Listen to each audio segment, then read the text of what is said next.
د پاکستان پوځي رژیم وړمه ورځ په کشمیري وګړو په ډزو کې سلګونه تنه مړه او ټپیان کړي دي.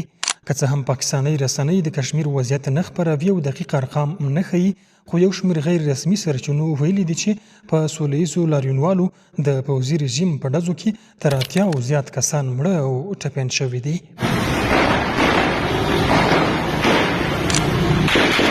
له دې اموژنې سره سم د کشمیري لاریونوالو له لوري د ازادۍ شعارونو زور اخیستی دی او په بېلابېلو سیمو کې د پوځي رژیم د واکمنۍ پر ضد شعارونه ورکوي.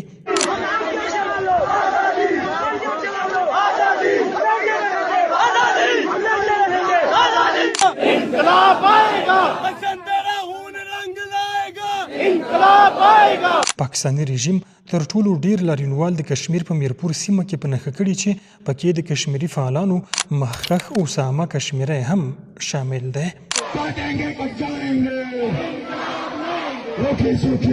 د کشمیري فعالانو له لوري نږدې 2 میاشتې وړاندې دا لاریونونه پیل شول چې په سوله ییز ډول په یو شمېر سیاسي غوښتنو سربیره په کشمیر کې د پوځي رژیم له لوري له خلکو سره د ځینې ناوړو چلندونو د بندېدو غوښتنه کوي.